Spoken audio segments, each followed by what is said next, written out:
The storm had long passed, but the sky still wept. Avelyn stood at the edge of the world where the last forest had once breathed. Now charred earth stretched endlessly before her, broken only by bones of trees and rusted skeletons of metal towers. Her boots pressed into ash as she stepped forward, the wind whispering tales of what had been lost. In her gloved hand, she clutched the journal, her sister's last trace, its cracked leather cover warped by rain and time. Inside were sketches of plants no longer living, pressed petals, and cryptic notes about a place called the Garden Beyond the Veil. A myth, a mercy, a promise. Most dismissed it as delusion. But Avelyn believed because she had nothing else left. She followed the directions scrawled in her sister's looping handwriting, etched with growing desperation. A trail of forgotten coordinates, magnetic pulses and lunar alignments had brought her to this clearing, this cracked patch of earth where something shimmered faintly in the air, just for her, like heat rising but colder. She stepped through. The world changed. She fell through light. For a moment she was suspended in stillness, wrapped in golden mist and silence deeper than any she'd known. Then breath rushed back into her lungs. Her boots touched grass, real grass. The garden was alive. Towering trees arched overhead, their bark veined with glowing threads. Flowers bloomed in impossible colours. Vines pulsed softly, as though breathing. The air smelled of memory and rain, of what the earth once offered freely. Avelyn dropped to her knees, touching the moss beneath her fingers like it might disappear. "You do not belong here." The voice was smooth, deep, and laced with warning. Avelyn spun. He stood a few feet away, a tall man clad in living armor of bark and stone, a cascade of black hair framing eyes that glowed like molten silver. He looked untouched by time, yet carved by sorrow. "I'm looking for someone," she said, heart hammering. "Many come here looking," he replied. "Few find answers." "Her name is Lyra. She came here years ago. She left this journal." The man didn't flinch, but something flickered behind his eyes. "Lyra crossed the veil. She chose to stay." "She's alive? She became part of this place. You will not find her as she was." Avelyn stepped forward. "Then I'll find her as she is." He watched her for a long moment before turning. "Follow me." He led her through living paths. Trees moved subtly aside for him, and strange creatures shimmered between branches. The garden reacted to him. Kael, he said his name was, the last guardian, cursed to watch over what remained. The garden, he explained, had once been a bridge between Earth and its essence, a sacred biome, a sanctuary. But humanity's greed had poisoned the bonds. When the final wars tore through the soil, the veil sealed itself. Only those who carried true loss could find the way. Kael had failed to protect it. For his failure, he had been bound. They passed lakes that reflected stars not of this world, fields of luminescent windflowers, vines that sang. They spoke little, but with every hour the garden pulsed dimmer. "It's dying," she whispered. "It's fading. The balance is nearly gone. How do we save it?" Kael didn't answer. That night, beneath a canopy of sapphire leaves, Avelyn dreamed of Lyra. She saw her sister's smile, her hands tending roots, but her eyes were strange, glinting like the garden. The next morning, Kael brought her to the heart of the sanctuary. A tree stood at the center, a colossus with bark like crystal and branches that reached the clouds. Roots snaked across the earth like veins. In its hollow glowed an orb of pure memory. Lyra's voice echoed from it. "Avelyn, you made it." Her image swirled into view, not as flesh, but as light embedded in the tree's core. "What is this?" Avelyn choked. Kael placed a hand over the bark. "She gave herself to sustain this place. She is part of the root now. Can she come back?" He shook his head. "Not without breaking the garden." Avelyn touched the crystal. "Lyra, why?" Lyra's image smiled sadly. To heal something greater, to give back. You can still leave, but if you stay, the garden will endure. One must remain bonded. The choice is yours. Kael stepped away. I've been its guardian for centuries, but I am fading. The garden needs someone who still believes, someone who remembers Earth.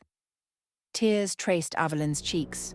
She thought of ash, silence, and sterile skies. She thought of Lyra's laughter, of green things. She stepped into the root. Pain lanced through her chest. Her memories poured into the earth, her first flower, her mother's garden, Lyra's songs. The garden drank them, bloomed, trees straightened, colours brightened. The wind returned. Kael exhaled. It is done. He knelt beside her form, now sleeping within the roots, her body fading into light. Above, the veil shimmered anew. Somewhere beyond, rain fell upon withering soil, and a single green shoot pushed through. Hope, reborn. Seasons passed. The garden no longer pulsed weakly. It thrived. New flora emerged, hybrids of old-world species and magical blossoms only the veil could birth. Kael remained, no longer a cursed sentinel, but a companion to the soul sustaining the sanctuary. Yet something stirred beyond the veil.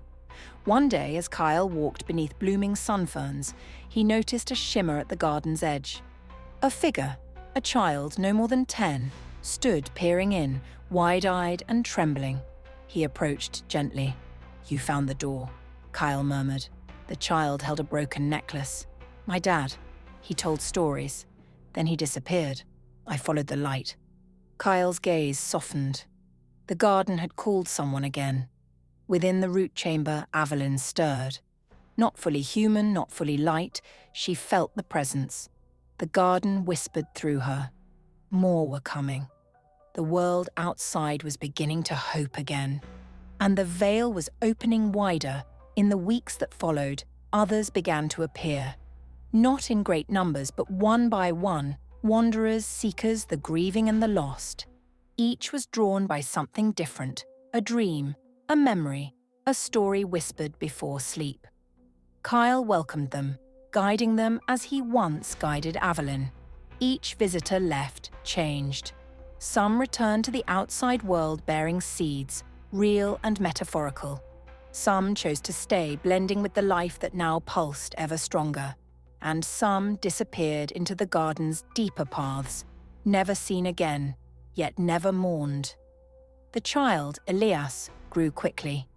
The garden nurtured him. He played among living roots and floating blossoms, and the trees seemed to lean closer to hear his laughter. And in time, he began to hear the garden speak back. One dusk, he sat beside Kael at the Lake of Stars. "Will the world ever be like this again?" Elias asked. Kael smiled faintly. "Not the same, but better perhaps, if enough remember." The veil pulsed behind them, and in the far corners of the dead earth vines began to stir. The garden was no longer a secret. It was a beginning.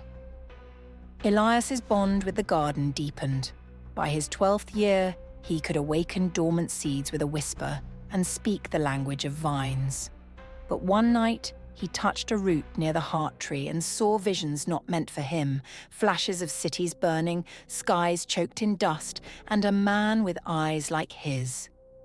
"My father," Elias whispered. "He's alive." Kael and Avelyn both felt the tremor. The garden pulsed uneasily. Avelyn emerged from the roots more radiant than ever, her form now resembling both spirit and flesh. "Your path may lie beyond the veil," she said softly. "But it's dangerous. The outside world has not changed as much as we hoped." Elias met her gaze. "Then I'll change it." Kael placed a hand on the boy's shoulder. "If you go, you must take part of the garden with you, protect it, and know, it will always call you back." And so, for the first time since the veil closed, a child of the garden stepped out into the ash-stained world. He walked alone, but not empty. Beneath his skin, the garden bloomed. Avelyn watched from the root chamber, her light dimming in cycles and flaring again with each new bond Elias formed. The garden was thriving, but it was also changing, evolving. Kael had sensed it too. "The balance is shifting," he murmured. "The garden no longer hides, it wants to grow outward." And it was. Cracks appeared in the veil, not from decay, but from invitation. Forests bloomed at the edges of old war zones. Rivers ran clean where once they foamed with poison. Birds returned to long, silent skies. But something else stirred as well. Not all who sought the garden came in peace. A new traveller approached, a woman cloaked in tattered finery, her eyes like frost and her breath laced with ancient smoke. She knelt in the garden's light but did not bow. "I've come to claim what was stolen," she whispered, and the wind, which had only ever sung softly, suddenly stilled. Avelyn rose. The next chapter had begun. The woman called herself Sarai. She emerged from the far north where the ice still clung to the broken skeletons of cities and storms, whispered through the ribs of collapsed towers. Her breath left trails of fog behind her. Her steps, unlike Elias's, withered the petals underfoot. Kael met her at the Vale's entrance. He had not drawn his weapon in over a century. Now bark-armoured fingers curled around a hilt, carved from root bone and iron. Sarai did not flinch. "You are early," Kael said, voice low. She smiled, and frost formed on the nearby vines. "No," she said, "I'm late. The garden should have died long ago, but you let hope in. You let the child out." Kael's eyes narrowed. The world needed him. "And I need what lies within." She stepped forward and the veil pulsed, not with invitation but resistance. The garden knew her. It recoiled. From within the heart tree, Avelyn felt the shift. Her light rippled like a disturbed pond. Sarai's presence triggered memories hidden deep in the roots. A name buried beneath centuries of growth.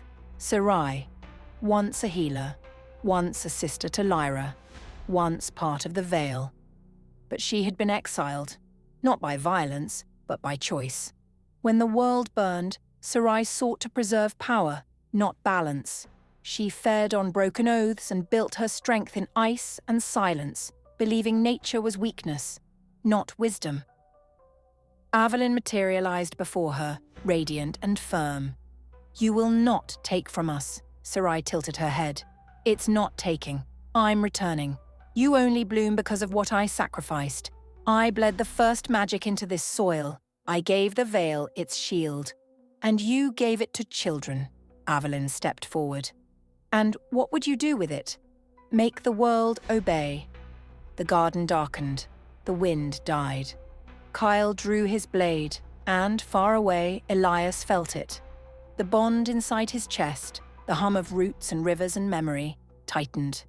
He dropped the seedling he had been planting. He looked to the horizon. The Vale was calling him home. Elias returned not as a boy, but as a force. Where once he had tread softly, now the garden answered his stride with thunderous bloom. Trees bowed, petals sang, the lake of stars reflected flames. Sarai was waiting. She stood at the edge of the heart tree, Kael's blade inches from her throat, her eyes never leaving Avelyn's. Then she saw him, Elias. "The child," she murmured. "I'm not a child," he said. Avelyn stepped back as Elias moved between them. He didn't speak to Sarai at first. Instead, he knelt and placed his hand to the root floor. The garden trembled. Ancient pulses awakened beneath the surface. Echoes of Lyra. Echoes of something older still. "You think power comes from control," Elias said quietly. "But this place is not a throne. It's a promise. And promises rot in the mouths of the hungry," Sarai hissed. "I won't ask again. Let me in. Let me bind the veil as it was meant to be." Kael stepped forward, but Elias raised a hand. Number she may not leave, but she may see. Elias opened his palm. A seed sat within, pulsing between gold and green. "Take it," he said. Sarai scoffed.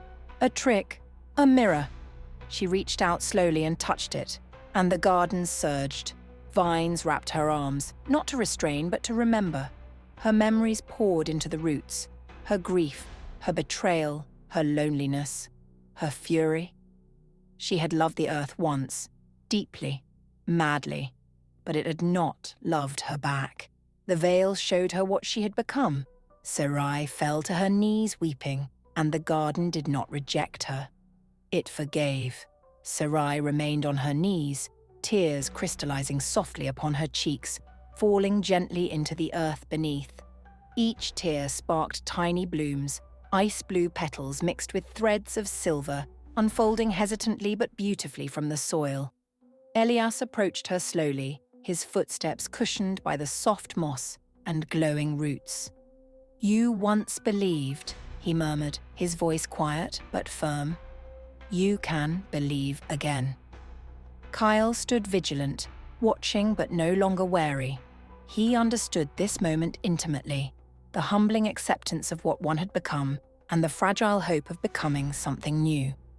Sarai lifted her gaze, eyes softer but still holding the chill of countless winters. "I've forgotten how," she whispered. Avelyn's form shimmered softly, translucent threads weaving through her fingertips.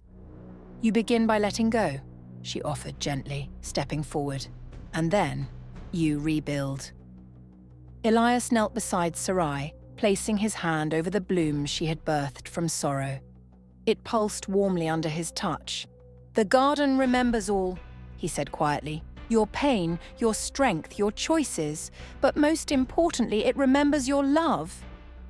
Sarai's hand hovered uncertainly above Elias's, trembling slightly. Slowly, tentatively, she rested her palm on his. Warmth flooded through her, dispelling ancient frost, thawing centuries of isolation. The garden embraced her, not as its master but as one of its own, a lost soul finally home. Days flowed softly, the veil now humming gently with newfound harmony. Sarai's presence reshaped parts of the garden, weaving frost into beauty, delicate ice petals alongside vibrant blooms, crystal-clear ponds shimmering under silvered leaves. Kael guided her patiently, sharing stories of his centuries as guardian, softening the harsh edges of her spirit, but the world beyond remained restless. Word of the garden's miraculous healing spread among scattered communities. Wanderers, dreamers, and leaders began to journey toward the veil, carrying both hope and uncertainty.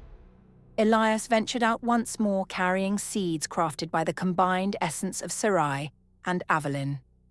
Each seed held whispers of ice and warmth, sorrow and healing. He planted them carefully, watching as new forests grew stronger, richer and deeper than any before. Yet, as hope bloomed, shadows also stirred.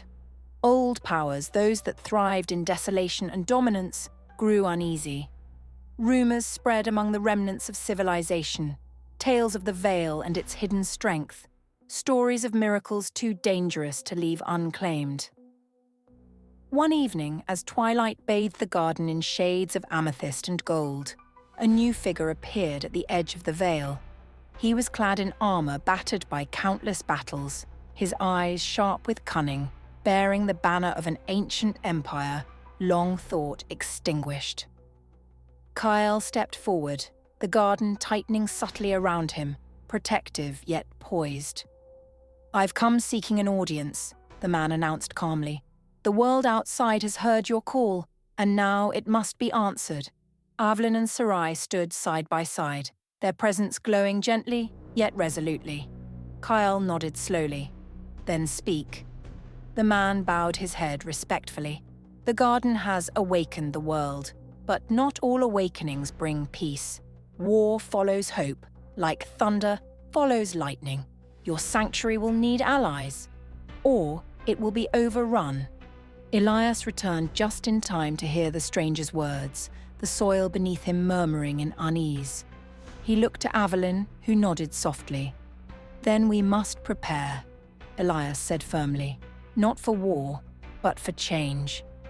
The garden trembled gently, resolute in its purpose. The veil shimmered brightly, inviting not just healing but unity. The path ahead would be uncertain, fraught with trials and tempered by hope. The garden was no longer a refuge alone. It was a promise of renewal, strength, and balance. and it was ready. Sarai remained on her knees, tears crystallizing upon her pale skin, silently striking the earth below. Each tear bloomed instantly into delicate ice-blue flowers threaded with veins of silver, fragile yet defiant against the warmth. Elias approached cautiously, his footsteps muffled by the moss-covered ground. His young eyes held a wisdom far beyond his years, intense yet compassionate. "You once believed," he murmured softly. "You can find your way back." Kael stood rigidly nearby, his grip still firm on his weapon, eyes narrowed warily. He had seen too many promises broken to easily trust again. Sarai lifted her gaze slowly, her frosted eyes haunted by centuries of solitude and pain. "I've forgotten how," she whispered, her voice breaking.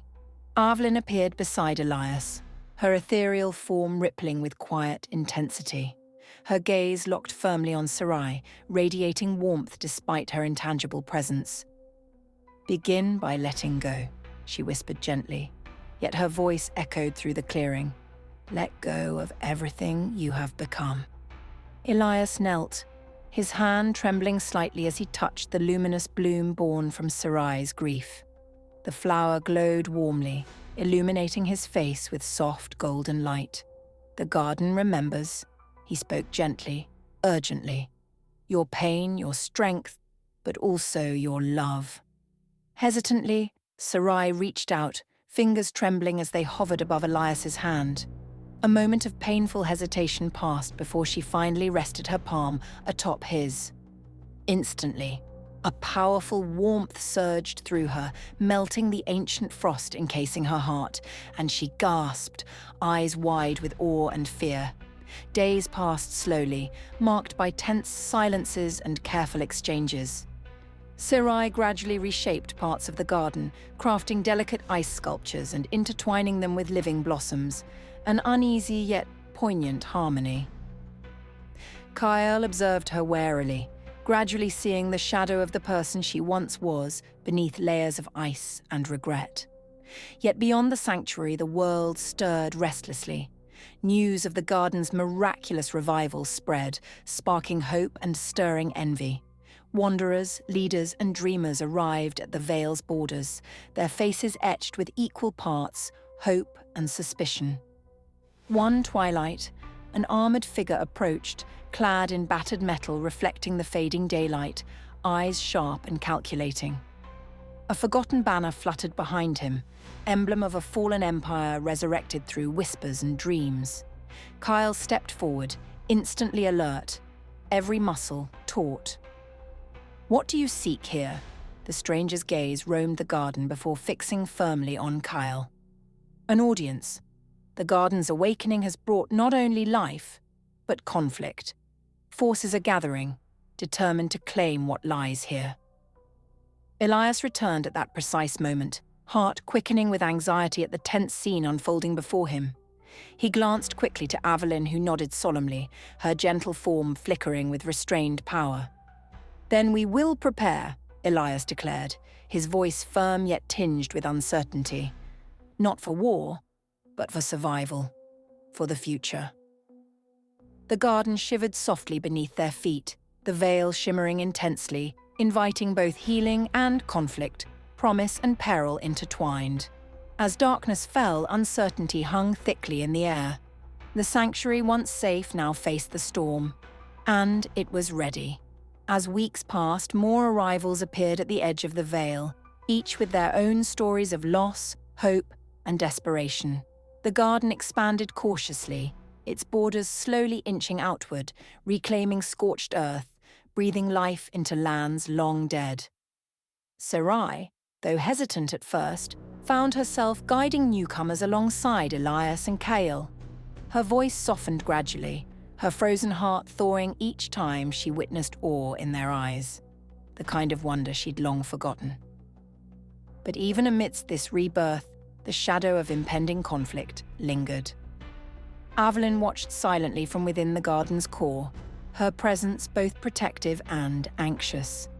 The tension mounted, unseen forces beyond their haven growing restless and bold.